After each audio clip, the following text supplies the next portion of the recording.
Welcome back, everybody, to another deep dive. Today, we're going to be exploring a pretty big topic, this concept of God's love. And specifically, and this might surprise some people, we're going to be looking at it in the Old Testament. Okay. Because there's often this misconception that the God of the Old Testament is like all about rules and judgment. Right. And then the New Testament is where we find love and mercy. Right. That's a pretty common perception. Yeah. And it's definitely something we're going to be digging into today. Because when we look closer at the Old Testament, Okay. it reveals a picture of God's love that's actually much more nuanced and intimate than many people realize. I'm ready. I'm ready to have my mind blown. Right. Where do we even begin with this? Well, let's start with Exodus chapter 34. Okay. And just to kind of set the scene, the Israelites have just committed pretty serious act of idolatry with the golden calf, and Moses has come down from the mountain, Yeah. smashed the first set of 10 Commandments. It's a very tense moment, to say the least. You'd think there would be some wrath coming down. You would think, but instead of anger and punishment, God reaffirms his love for his people. Oh, interesting. Yeah, and he describes himself as merciful and gracious, slow to anger and abounding in steadfast love and faithfulness. Okay, I see the surprise here. So that's not exactly the fire and brimstone image we often associate with the Old Testament God. Exactly. And this isn't just a random, isolated statement. This passage in Exodus 34 Okay. is actually the most frequently cited passage in the entire Old Testament. Wow. So it's kind of like a key that unlocks a deeper understanding of God's character and his actions. So it's not just a one-off nice moment. Right. It's a core principle. That's a core But principle. what does that even mean, steadfast love? It sounds a bit formal. That's a great question. The Hebrew word there that's often translated as steadfast love is cheesed. Jeez.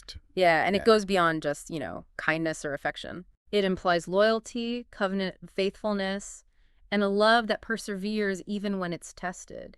Think of it like a parent explaining rules to a child. Right. It might seem strict at the time, Oh, yeah. but it's ultimately rooted in this deep love and a desire to protect. I like that analogy. It makes it very relatable. So we see this incredibly, enduring, faithful love in Exodus. Yes. But two other parts of the Old Testament kind of echo this idea. Absolutely. Let's turn to Jeremiah chapter 9. Okay. Where God is listing kind of his most noteworthy qualities. And what's really interesting here is that he actually prioritizes steadfast love, justice, and righteousness above other attributes that we might expect, like wisdom, power, or riches. Interesting. Yeah, and so this challenges us to consider, what God truly values and how he wants to be known. It's like saying, these are the things I care about most. These are the things that define who I am. Exactly. And it invites us to reflect on what we truly value in human relationships as well. Do we prioritize love and goodness above, say, material success? Do we want to be remembered for our character, our compassion, our commitment to what's right? God is essentially saying, that's what I'm about, and that's what I want from you. That's powerful. This is really already starting to shift my perspective on the Old Testament. Yeah. It's not just a bunch of laws and punishments. Right. It's a story of a God who loves Yes. deeply and faithfully. Yes, and that love takes on even more surprising dimensions as we kind of explore further. Okay, wait on me. All right, so for instance, Hosea chapter 2 Okay. uses a much more intimate analogy to describe God's relationship with his people, the analogy of spousal love. Oh, okay, now that's unexpected. Right. Where do we see that in Hosea? Well, Hosea does something really fascinating. He recasts the Israelites' wilderness wanderings, those 40 years in the desert, as a honeymoon period. Wait a minute, a honeymoon. Wandering in the desert doesn't sound very romantic. Right, that's what makes it so thought-provoking.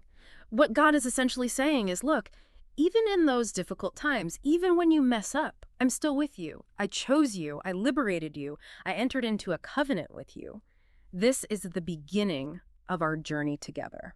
So it's a reminder that even in the tough times, even in the wildernesses of our lives, Yeah, God's love is still present. It's still this binding, covenantal love. exactly. And to make this point even stronger, God commands the Israelites to call him my husband and not Baal. Now, hold on. Who is Baal in this context? I'm not super familiar with that. So Baal was a Canaanite deity Go ahead. who was associated with fertility and prosperity.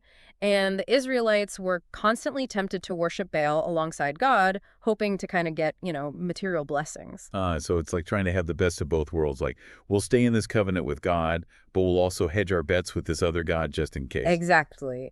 And so God is essentially saying, no, that's not how this works.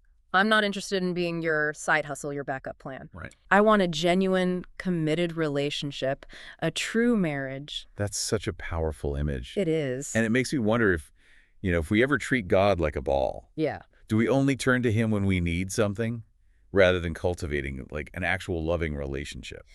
It's a question worth pondering. And these ancient texts are really inviting us to examine our own motivations and the depth of our commitment in all our relationships, especially our relationship with the divine. Yeah. But God doesn't stop there. He takes this idea of intimacy even further in another book, the Song of Solomon. Now, that's a book that's always intrigued me. It's basically like a collection of love poems. Right. It seems a little out of place in the Bible. Yeah, you're not alone in thinking that. But for the Israelites, the Song of Solomon wasn't just a collection of romantic poems. It was an allegory, symbolic representation of God's love for his people. Wow. So they saw this passionate, romantic love poetry as a reflection of their relationship with God. Exactly. And later on, Christians interpreted it as representing the love between Christ and the church, and even more intimately, between each individual soul and God. Okay, that's a lot to unpack. But let's focus in on those opening lines. Let him kiss me with the kisses of his mouth. I mean, that's not exactly your typical Sunday school verse. You're right, and that's precisely what makes it so powerful. It's visceral, it's immediate, it's evocative, it's a level of intimacy that goes far beyond any human relationship. It challenges us to imagine, what that kind of closeness with God might look and feel like. It's definitely pushing the boundaries of how we usually think about God. Yeah. So we've gone from God as the loving parent to God as the embodiment of steadfast love, to God as the passionate pursuer, and now to God as the lover who desires this deep, intimate connection with us. It's a journey. This is pretty intense. But how does all of this play out in our everyday lives? How do we apply these incredible insights? That's a great question, and that's actually where we'll pick things up in our next segment. We'll explore how these powerful analogies can help us understand spiritual practices like prayer and confession in a whole new light. Okay, so we've explored these amazing metaphors for God's love, the steadfast parent, the devoted husband, the passionate lover. But how do we actually live this out? Like, how does this profound love translate into our everyday lives? That's the million-dollar question, right? And it leads us right into the heart of spiritual practices like prayer and confession. Okay, but to be honest, sometimes those practices feel more like obligations Yeah, than expressions of love. Prayer can sometimes feel like a chore, a right. monotonous routine. Yeah. And confession, well, that can feel downright uncomfortable. Yeah, I think a lot of people can relate to that. But what if we looked at these practices through the lens of those powerful analogies we've been discussing? Okay. Let's start with prayer. Think about it in terms of a marriage, even in the most loving relationships. Communication can sometimes feel strained or routine. Yeah. Life gets busy, distractions pop up, conversations become more transactional. Yeah. But what happens if we just give up on those conversations? Well, the relationship would suffer. It would lose that intimacy, that Yeah. sense of connection. Exactly. Love requires effort. It requires nurturing.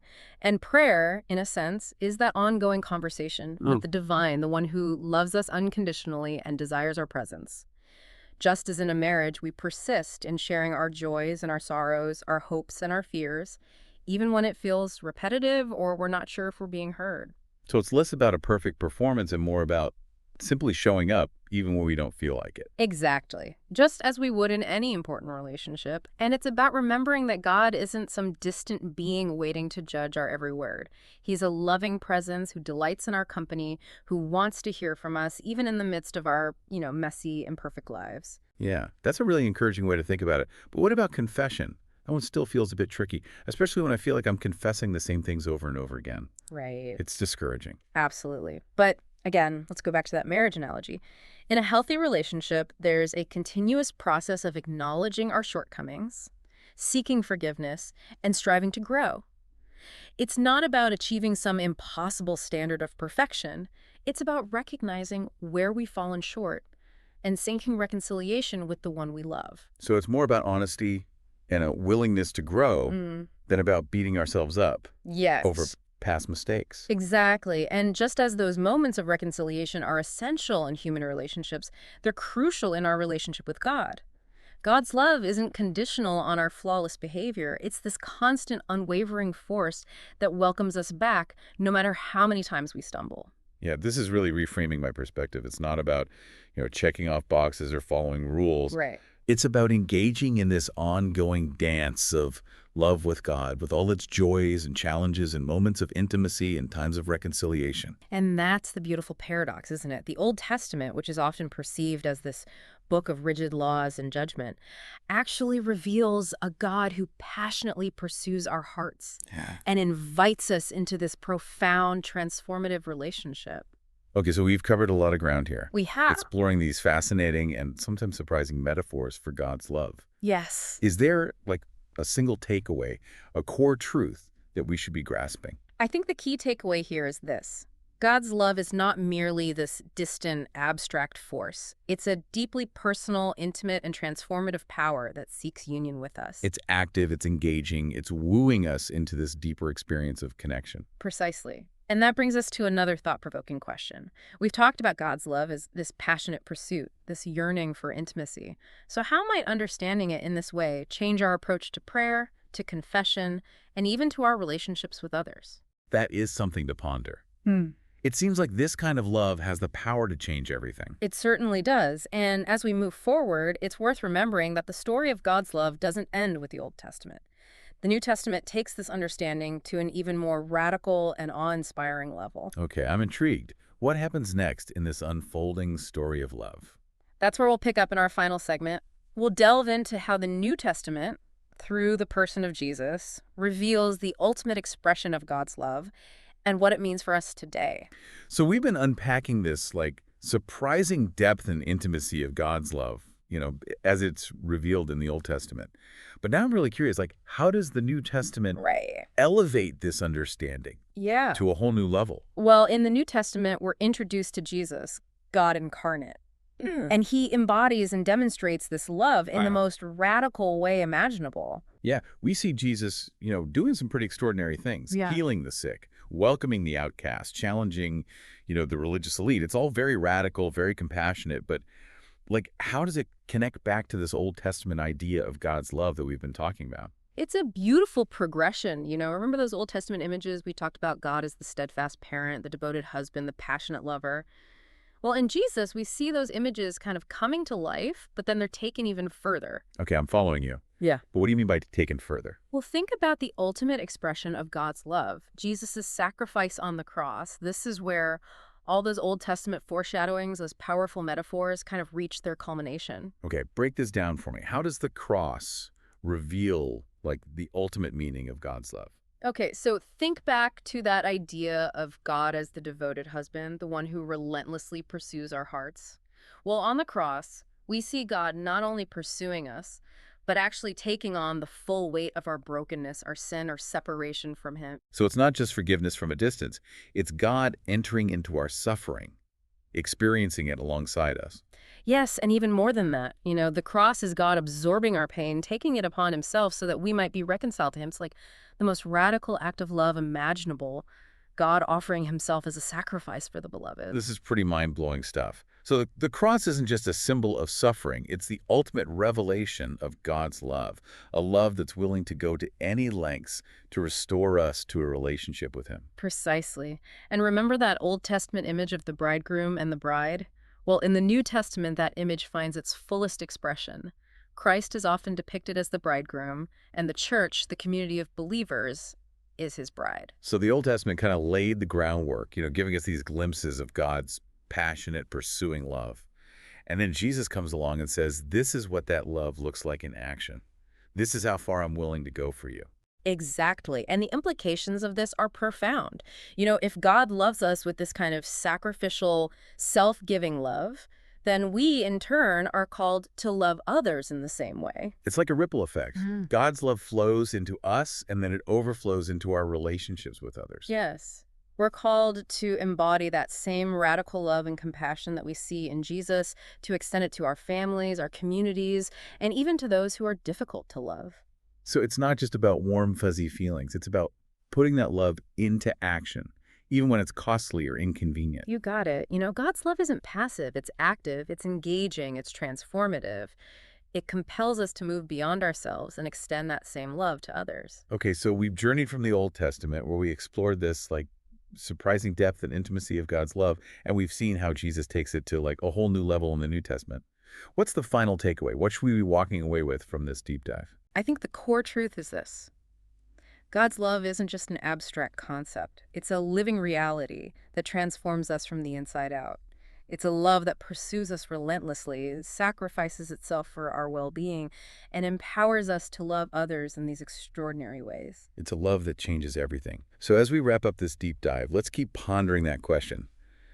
How might understanding God's love as this passionate pursuit, this longing for intimacy, change our approach to prayer, our relationships, and our lives as a whole? Keep exploring the scriptures, keep engaging in those spiritual practices, and keep opening your heart to the transformative power of God's love. It's a journey worth taking. Thanks for joining us on this deep dive. Until next time, keep seeking, keep questioning, keep diving deeper. Reflection questions on Episode 4, The Love of God. 1. How does the concept of God as mystery influence our daily prayers and interactions? 2. What are some modern-day examples of encountering the mystery of God? 3. What does the speaker suggest is the significance of the Song of Solomon in Christian spirituality? 4. According to the lecture, why is the image of God as a husband particularly important to understand? 5. According to the speaker, what is the reason for God's laws?